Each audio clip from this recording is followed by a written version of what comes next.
بسم اللہ الرحمن الرحیم والصلاۃ والسلام علیک یا سیدی یا رسول اللہ وعلی آلک و اصحابک یا سیدی یا حبیب اللہ۔ دوستان ذی احتشام، حالیہ کچھ دنوں سے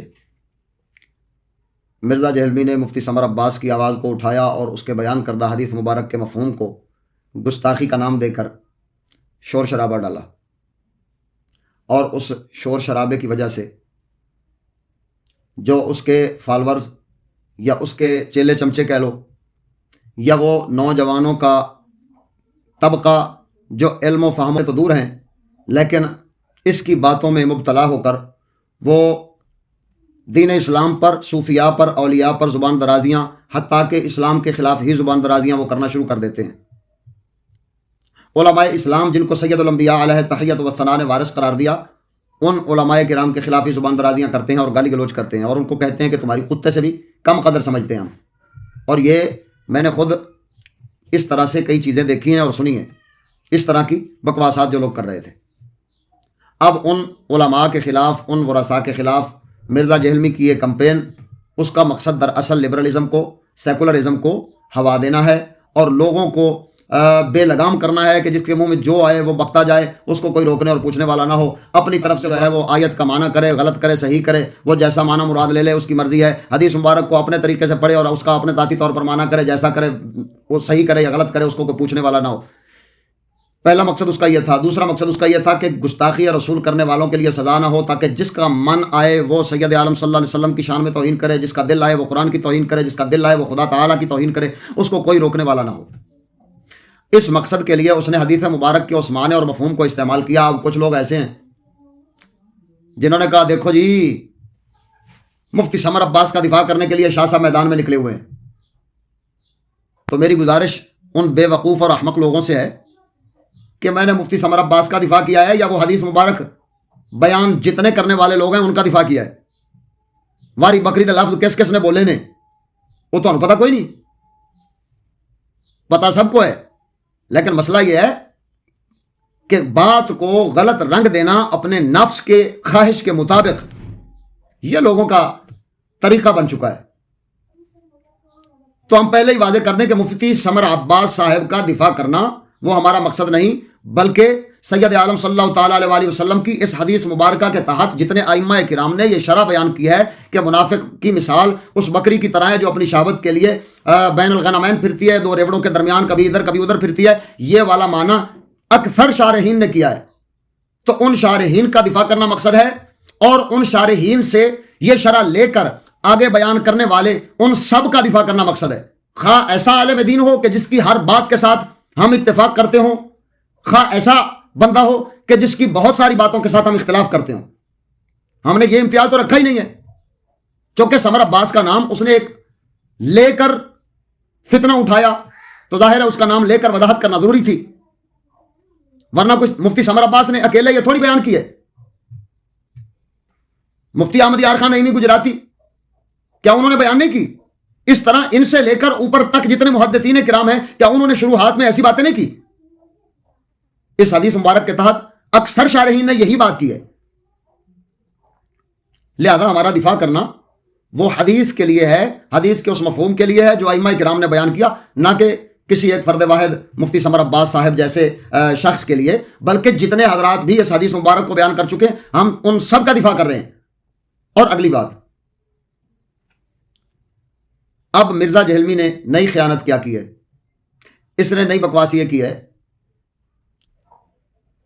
کہ اب جب مفتی سمر عباس کے اس قول پر کئی سارے علماء نے یہ فتویٰ دیا کہ اس میں گستاخی کا کوئی پہلو نہیں ہے، لیکن مفتی سمر عباس صاحب فتنے کو ختم کرنے کے لیے اپنے اس قول سے رجوع کر لیں اور اپنے الفاظ کو ذرا شائستہ کر لیں۔ اب اس بات کو بنا بنا کر مرزا جہلمی نئے سرے سے کیا کہہ رہا ہے کہ ان کا یہ رجوع کروانا، ان کا یہ مطالبہ کرنا کہ تم اپنے الفاظ واپس لے لو اگرچہ گستاخی نہیں ہے، یہ ثابت کر رہا ہے کہ جو ائمہ کرام نے یہ شرح بیان کی ہے کہ بکری بین الغنمین وہ اپنی شہوت کے لیے پھرتی ہے، تو یہ والا معنی جس نے بیان کیا وہ سارا معنی ہی غلط ہے۔ حالانکہ یہ مرزا جہلمی بے ایمان دھوکہ دے رہا ہے، وہ اس فتوے میں ہی تم یہ بتا دو کہ کون سا لفظ ایسا موجود ہے جو یہ کہہ رہا ہو کہ ملا علی قاری نے یہ شرح غلط کی ہے، مفتی احمد یار خان نعیمی نے یہ شرح غلط کی ہے. ایسے کوئی الفاظ موجود ہی نہیں. لیکن اس کے طریقہ واردات یہ ہے کہ وہ دھوکہ دیتا ہے، کیونکہ عبارات کو وہ اپنی طرف سے موڑتا ہے، اس کا معنی اور مفہوم وہ اپنے طریقے سے نکالتا ہے اور اپنے مفاد کے لیے اس کو استعمال کرتا ہے. اب اس پوری عبارت میں کوئی ایسی بات ہے ہی نہیں، لیکن چونکہ نامراد یہ اصول سے واقف نہیں ہے کہ کس بات کو دلیل بنا سکتے ہیں اور کس بات کو دلیل نہیں بنا سکتے. اور آگے سے اسی جیسے باقی مرزانڈوز جو ہیں وہ سارے کے سارے وہ بھی ایسے ہی ہیں. ان بدبختوں کے پاس بھی اتنا عقل اور اتنا علم و شعور نہیں ہے کہ وہ اس کی باتوں کو سن کر یہ فیصلہ کر سکیں کہ یہ اصول کے خلاف کر رہا ہے یا اصول کے مطابق کر رہا ہے. کس بات کو حجت بنا سکتے ہیں، کس بات کو حجت نہیں بنا سکتے. اب مسئلہ یہ ہے کہ جہلاء کے سامنے جب یہ سوشل میڈیا پر شور شرابہ اور رولا ڈال دیا ہوا ہے تو اب وہ جاہل عوام وہ اس مرزے کے فتنے میں مبتلا ہوتی ہے. اور اس کا اصل مقصد ان لوگوں کو استعمال کر کے جو جاہل مطلق ہیں، جن کو یہ سمجھ نہیں ہے کہ اصول فروع کا علم کیا ہوتا ہے، اور ان کو یہ بھی سمجھ نہیں ہے کہ دلائل کون سی چیزیں بنتی ہیں اور کون سی چیزیں نہیں بنتی، لہذا ان دلائل و حجج کو نہ سمجھنے والے یہ لوگ مرزا جہلمی ان کو استعمال کر کے ان مقاصد کو حاصل کرنا چاہتا ہے، جن مقاصد میں سے ایک اس کا مقصد یہ ہے کہ گستاخان رسول جتنے بھی ہیں، گستاخان قرآن جتنے بھی ہیں، گستاخان خدا جتنے بھی ہیں، ان سب کو رہا کروانے کے لیے اقدام کیے جائیں اور ان کو رہا کروایا جائے. اور یہ کرنے کا ارادہ بہت سارے خواص آپ کے ملک پاکستان کے حکمران اور حکمرانوں کے بھی ہینڈلر یہ لوگ ہیں جو یہ چاہتے ہیں کہ ان گستاخیوں کے کیس جو ہیں وہ ختم کر دیے جائیں اور گستاخوں کے متعلق جو ہے نا وہ کھلی آزادی مل جائے کہ گستاخ آزاد پھرتے رہیں، موجیں مارتے رہیں اور ان کو کوئی سزا نہ ہو. اب مرزا جہلمی سے میں ایک سوال کرتا ہوں کہ مرزا جہلمی مجھے یہ بتا کہ اگر تیری کوئی چوری کرتا ہے تو کیا تو اس کو سزا دلوانا چاہتا ہے کہ نہیں؟ اگر تیرے مال پر کوئی ڈاکہ مارتا ہے تو کیا تو اس کو سزا دلوانا چاہتا ہے کہ نہیں دلوانا چاہتا؟ اگر کوئی تیری جان پر حملہ کرتا ہے، تیرے بچوں کی جان پر یا تیری اہلیہ کی جان پر وہ کوئی حملہ کرتا ہے تو کیا اس جان قتل کرنے والے کو سزا تم دلوانا چاہو گے یا نہیں؟ اگر تم چور کو سزا دلوانا چاہتے ہو، ڈاکو کو سزا دلوانا چاہتے ہو، اسی طرح سے قاتل کو سزا دلوانا چاہتے ہو، ان کی سزا کو ختم نہیں کرواتے، ان سے توبہ کروا کر سزا سے بری نہیں کرواتے، چور کی توبہ قبول نہیں کرتے، ڈاکو کی توبہ قبول نہیں کرتے، تم قاتل کی توبہ کو قبول نہیں کرتے بلکہ سزا دلوانا چاہتے ہو، تو مجھے یہ بتاؤ کہ کیا سید عالم صلی اللہ تعالی علیہ وآلہ وسلم کی عزت و شان و ناموس کی حیثیت اور اوقات وہ تیرے مال سے بھی کم سمجھتا ہے؟ تو کیا تو حضور سید عالم صلی اللہ تعالی علیہ وآلہ وسلم کی عزت کو